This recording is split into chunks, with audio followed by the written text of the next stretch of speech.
Yo, what's going on? It's your boy Ghost here. Today I am bringing you guys another comparison video between the LC10 and the MAC-10. Now, man, listen, this comparison right here is going to be, again, another really interesting one because, with the new weapon, it's always a question of whether or not, it's going to compete with the meta or if it's going to be meta. Now, in this video, we're going to discuss, what are the possibilities for it to be meta and how it competes against the MAC-10 and overall just how good it is. Because let me tell you something, this LC10 is definitely something that's been kind of flying under the radar right now. I don't see a lot of people really talking about it, and I feel like it deserves a little bit more recognition than what it's getting. But anyways, besides that, if you're new to the channel, man, hit that subscribe button. We are very close to 1.5K. We are like 8, 7, 9 subs away from it. So if you can help a brother out and hit that sub button, we very appreciate it. And also, man, if you could also do me the favor of going at least to check out my Twitch channel, always ghost_, you know what I'm saying? We be going crazy over there on the streams, we be vibing, and you know what I'm saying? It's just another way for me to interact with you guys, and it's really fun to do. But anyways, man, with that being said, let's get into the comparison. And here we have the recoil pattern for the LC10. As you guys can see, it's actually not too crazy. Definitely a lot more normal than the Farah. It's SMG at the end of the day. Having a lot of recoil for it is it's a little weird. Also, you guys may notice again, I have two different class setups, and that's because at the time of me recording this video, making this video, the HE suppressors, groove suppressors, and whatnot, they're still broken. They're still not good, and I didn't really try it out with this gun, so I'm not really sure how it really works with this gun. So I just played it safe, used the mountain flashlight for faster movement, and here we are. The class setup is really good, but once the HE suppressor gets fixed, I will be definitely switching over to the HE suppressor, because that's just me, man. That's just the way I play, just like the way I like playing, and I don't really see myself changing for it. But this gun right here, bro, it is definitely a very good weapon, but I feel like right now, currently the way Warzone is right now, it's not getting a lot of recognition because of, for one, the big streamers aren't using it, and for two, since there's a tournament going on, I know this might seem irrelevant, but since there's a tournament going on right now, a lot of the big streamers are just sweating. They're trying to get their go-to classes just to pop off, and it's understandable because it's a tournament, you want to do the best you possibly can, and experimenting with a new weapon at that time isn't exactly the best, and I personally wouldn't do it as well. So that could be a reason for it. Also, I'm pretty sure the statistics from this by J God, from what he said, is basically like a bullfrog, whereas it's a really good weapon, but it might not just be meta, and I can kind of see where he's coming from, because this LC10, I will say, when it comes to something as shooting multiple people, it kind of isn't reliable. I will say, as a one-on-one weapon, this gun is very good. A lot of my 1v1s, I didn't really lose when I used this weapon, and it was against FFARs, MAC-10s, all those. But when it came to fighting multiple people, it was definitely not the best, and definitely the MAC-10 was superior to it. And when it comes to fighting multiple people, movement-wise, it's pretty good. I feel like even without no stocks, I had a big stock or something like that. I still move pretty quickly. Even with the mountain flashlight, I know I have that on, but even with that, I feel like I'd be pretty quick, because this gun just looks like a mobile gun, and it feels like a mobile gun. It's a very small gun, very capable of being able to let you maneuver however you want, and definitely a complete difference than the Farah. Which the Farah, again, man, that Farah was meant to be a hybrid, but it has the movement of an AR, and some SMGs have that clunky feeling, that awkward feeling, and I'm just glad that this gun doesn't, and that it's good. Definitely reminds me of a bullfrog. I guess you guys could say it's like a bullfrog 2.0. It's definitely a better bullfrog than the bison is, you know what I'm saying?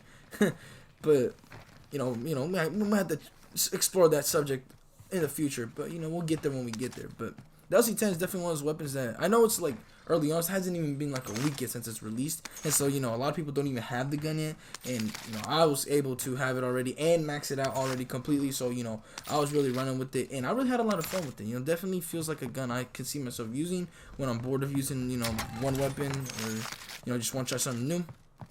And yeah, I can't wait until the HE suppressor gets buffed or reverted to normal, because I just want to see the full capability of this weapon when I'm able to play how I want to play. Because I don't know, when I play without a suppressor, I feel a little bit weirder. I try to play aggressive, but I'm always in the back of my mind thinking to myself yo, I'm gonna get caught because I don't have a suppressor. Everyone knows where I'm at. But in things like solos, I feel like this gun could definitely dominate, just because, again, like I mentioned, this gun having the ability to really win its one-on-ones, I really feel like it could excel a lot in solos. And I mean, overall, man, the damage is pretty solid. The fire rate is pretty good. I think it's a little bit slower than the MAC-10, but it's still pretty fast. Recoil is non-existent. Like really, like you could beam people from pretty good range, and especially again when that suppressor gets buffed or fixed or whatever, it's probably gonna be a lot better at range. But yeah, we're gonna have to wait and see. But with that being said, man, let's get into the MAC-10. And here we have the MAC-10 recoil pattern, which as you guys can see is pretty simple. You know, go straight up, but it's like kind of wide. Like the bullets kind of just, you know, makes it like a fat recoil pattern, if that makes any sense. Anyways, man, again, we have two different class setups, and that's because I really experimented with the MAC-10. You know, this is one of the weapons that wasn't affected by the agency suppressor nerf or whatever, but there's been like a lot of experimentation with different attachments, and I got on like I guess the craze. And you know, I did find success with the things such as like no stock with the mount-on flashlight for very fast mobility, but I didn't, you know, it was good, but I didn't really like it. I attempted to use mount-on flashlight with the PKM stock or whatever the second to last stock is, the one that you guys are seeing right now currently.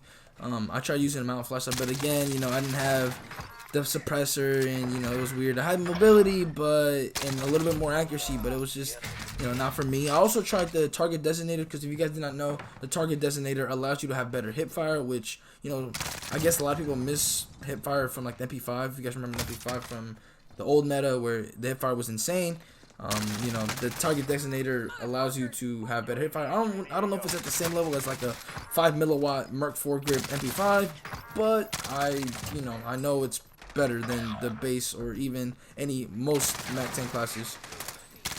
But then at the end of the day, man, I ended up going back to my old agency suppressor class setup. You know, the agency suppressor, the front, what's it called? Field agent grip, the 53 drum, the task force barrel, and then that weird stock, the PKM stock, whatever. And again, man, that's just, it felt good. You know, like I love having the range, the ability to have great accuracy, and the mobility still doesn't get affected. Again, trust me, man, I really did try a multiple MAC-10 class setups, and they're all good. But I come to the conclusion that, you know, it's really all gonna come down to personal preference. Whichever one is the best for you is the one that you should run. Like, I don't really think there's exactly the best class setup, because, you know, again, I'm using the class setup that everyone's using right now, but I just I couldn't find my groove with it. You know, like, it was good, but not as good as the one that I like using. And again, it's just gonna come down to personal preference, man. Like, I can't really sit and tell you what the best class setup is. I can just inform you that, you know, certain attachments do this, so you can kind of build your own like general idea of what you want to use. Because again, man, you know, there's a lot of different combinations out there right now, and I wouldn't say there's any like right or wrong answer. Because at the end of the day, man, if it works for you, it works for you. But anyways, man, this MAC-10, man, like, we already know what it could do. It didn't really get nerfed in this past update, and I mean, I guess it technically got buffed. I guess it's weird because like with the attachments getting mixed up, like, you don't really know. Like, I want to say some things got buffed and then some things got nerfed. You know, like, I feel like damage range got nerfed while like mobility got increased. Like, it's just weird, you know what I'm saying? Like, attachments right now are just a mess. Like, Cold War attachments seem to change every other week. It's insane to me. Like, like, I don't know, like every other week, I swear there's always just some new attachment that does something that it's not supposed to do, or it does it better than the attachment that you thought was the best. And it's just, it's just a roller coaster. And you know, shout out to the people that are sitting here finding these things out, because, you know, really, imagine without them, man, we'd be lost as hell which attachments that we would use or we'd be using. But anyways, man, again, the MAC-10, bro, is all reliable. Like, I hate to say that I would prefer it over the LC10, because, like, at the end of the day, man, the LC10 is a really great weapon, but just like how I mentioned earlier, it's not, I wouldn't say it's meta, just because, like, the MAC-10 just does some things better, but like by a little bit, but just enough to keep the MAC-10 as meta. Like, again, when it comes to multiple people and just getting those types of engagements, bro, like, that happens a lot, especially if you're playing with your friends and whatnot. Like, you're not, more than likely, you know, I'm not saying it's rare, but like, you know what I'm saying, like, it's more likely that you're gonna be running into more than one person than like just one-on-one gunfight. Like, if I run into a person, right, I kill them, I have like maybe a few seconds to just regain composure, and then I get pushed again. You know what I'm saying? Sometimes I don't even have enough time to push plates, and the MAC-10, I feel like it's the world star weapon. You know what I'm saying? Like, there's a lot of clips everywhere, just getting those crazy clips, getting those world stars. Where like the LC10 is like, you get your initial one-on-one gun battle, and that's it. Like, you're not gonna win the other one. You know, like, you're just gonna get left out to dry. It's a great weapon. Like, again, a great one-on-one weapon. But in a scenario where you're gonna keep getting pushed, is not the best, you know. But again, the damage, fire rate, all that, like both these weapons are very similar in a sense. Like, you know, the recoil is low, damage is pretty high, fire rate is pretty high as well. But I guess, like, you know, at the end of the day, if you know how to use the weapon, I feel like you succeed. But anyways, you know, let me know what you guys think about the LC10. Let me know if you would prefer it over the MAC-10 and why. And again, man, you know, some people are gonna ask me this question anyway, so I'm just gonna say it. The gun that I would prefer out of these two would be the MAC-10, but the LC10 is definitely not far behind because it is a great weapon, and I think it should be used a little bit more. And I'm definitely gonna not put it on the shelf. I'm definitely gonna be using it, you know, here and there. But yeah, with that being said, man, thank you guys for watching. I'll see you guys later, and I'm out. Peace.